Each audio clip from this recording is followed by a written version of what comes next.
Según datos aportados por la UNACEV, en los primeros 9 meses de 2013 resultaron lesionados por siniestros de tránsito más de 22.000 uruguayos, de los cuales 431 fallecieron. Eso se traduce en que cada 15 horas un uruguayo perdió la vida como consecuencia de un accidente de tránsito. La evidencia científica demuestra que la atención médica tras un siniestro es capaz de disminuir esa mortalidad temprana si ocurre dentro de los 60 minutos posteriores al hecho. En la mañana recibimos al profesor Ariel Bentancur, médico uruguayo-israelí, experto en servicios de emergencia en siniestros de tránsito, quien está de visita a nuestro país para dar un taller llamado 60 minutos, tiempo límite para salvar víctimas de siniestros de tránsito.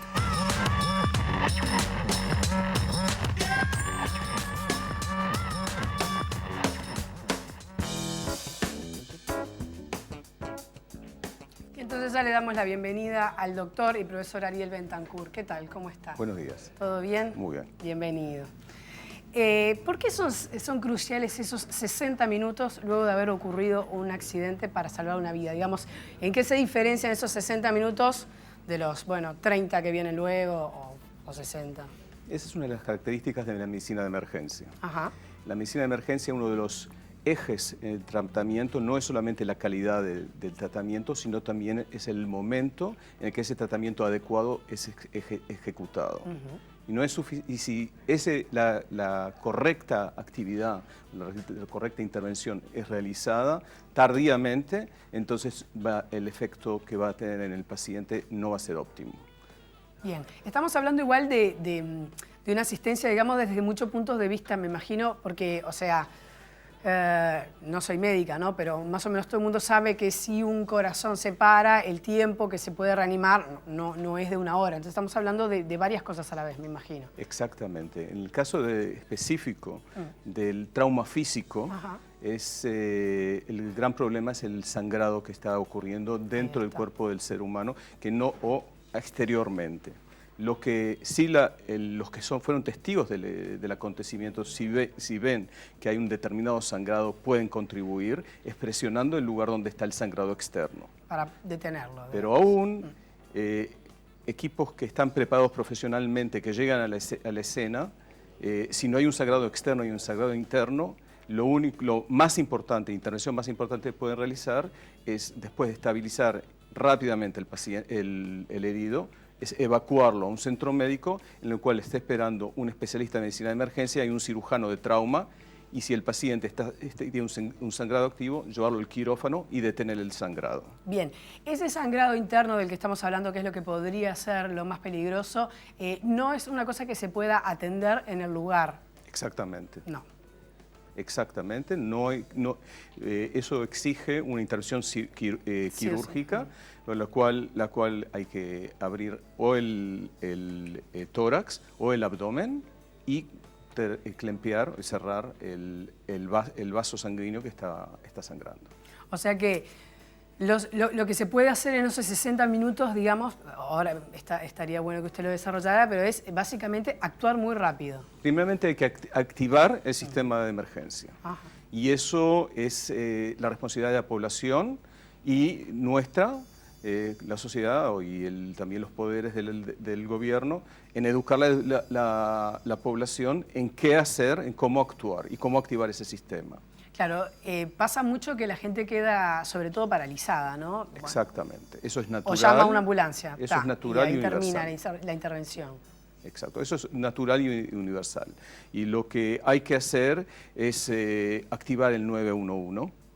Hay que destacar cuál es el mecanismo del accidente, cuál es el número de afectados, cuál es la situación de esos afectados, si hay un componente que hay que sacarlos de un muro porque están atrapados, hay que extraerlos del vehículo, porque entonces hay que activar otros medios como los bomberos o otros sistemas que hayan en el lugar, y aparte de eso hay que dar la exacta ubicación de donde ocurrió el siniestro.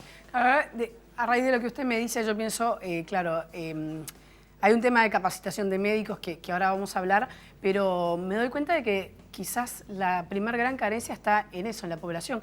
Incluso por mitos o verdades como si hay un accidentado no hay que moverlo porque la columna esto, aquello. Entonces es como difícil exactamente determinar. Saco a alguien del vehículo, lo atiendo, lo muevo. no hago nada. En inglés hay un acrónimo que se llama KISS, Keep It Simple, quiere decir mantener las cosas simples. O sea, lo que se tiene que hacer es utilizar el sentido común. Si una persona está atrapada dentro de un vehículo y el vehículo está prendiéndose fuego, entonces, por supuesto, lo más importante es sacarlo de ahí, evacuarlo. Claro. Y ahí no hay ningún otro tipo de sopeso en la decisión. Es un tema de prioridades. Si esa persona se quebró la columna, esto o aquello, bueno, de todas maneras, sí, exacto, hay que salvarle la vida. O sea, estamos hablando de prioridades. Y en ese sentido también, cuando estamos hablando de educación médica, en cuanto a emergencias, estamos hablando de crear un determinado sentido común según prioridades. Bien, ¿cómo ve usted la realidad acá en nuestro país comparado con otros o quizás con Israel, que es de donde usted viene? O sea, se habla de que hay 22.000 personas que se lastimaron en 9 meses en Uruguay, de los cuales 431 murieron. ¿Podrían haberse evitado alguna de esas 431 muertes? Si nosotros tomamos una lista de los países en el mundo, estoy hablando de forma global, y vemos el Uruguay en el punto 65, digamos. Si miramos para atrás, hacia atrás, vamos a ver que comparado con América Latina, el resto de la América Latina, Uruguay no está tan mal. Pero si miramos hacia adelante y vemos a países occidentales, nosotros estamos mal. En ese sentido estamos mal, en las estadísticas. Y hay varias intervenciones que ocurren y ya comenzaron a adoptarse para cambiar ese tipo de estadísticas. Ahí va, ¿a qué se debe que estamos mal?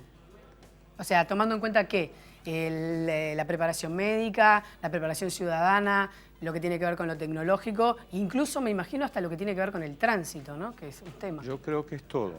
O sea, hay elementos que exigen una respuesta integral y no una respuesta puntual, focal.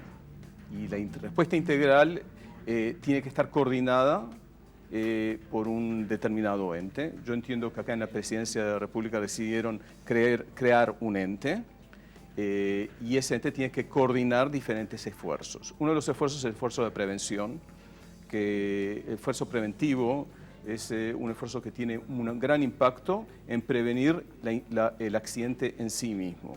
Y es el más costo efectivo, claro, que ninguna duda. Obviamente. Es la utilización de cascos preventivos, cinturón de seguridad compulsiva, exámenes de sangre con respecto al alcohol, sacar de la calle, de la vía urbana a conductores que son peligrosos, sacar vehículos que son peligrosos, mejorar la vía urbana, mejorar la iluminación, los cruces peatonales, educar a la población cómo cruzar y todo eso, cómo cruzar la calle y cómo manejar en la calle. Eso es lo más preventivo y lo más, digamos, lo más barato. Lo más barato, sí, y lo más efectivo. Y por supuesto exige de cualquier manera que la población ejerza un determinado grado de responsabilidad comunitaria y social. Y los medios de comunicación, por supuesto, tienen una responsabilidad en eso, en cuanto a parte educativa, y tiene que haber algunas sesiones periódicas en las cuales se den directivas a la población cómo actuar y cómo prever esos accidentes. Y en cuanto a lo tecnológico, puramente tecnológico, y en cuanto a la preparación de los médicos, ¿cómo está Uruguay? El Uruguay... Para atender esas situaciones de emergencia, ¿no? El Uruguay está en la época que los americanos estuvieron antes del 79. Bárbaro. Y ellos fueron los primeros que desarrollaron la medicina de emergencia, porque es la intervención más costo efectiva en el sentido de que va a haber un médico especialista que está esperando al paciente en la sala de emergencia, ya sea por un siniestro, por una intoxicación de drogas o por una infección diseminada, o por un parto que fue mal y puede hacer una resucitación neonatal, o sea, de un bebé. Y nosotros estamos acá recién en el comienzo de la conciencia que se necesita una especialidad como esa.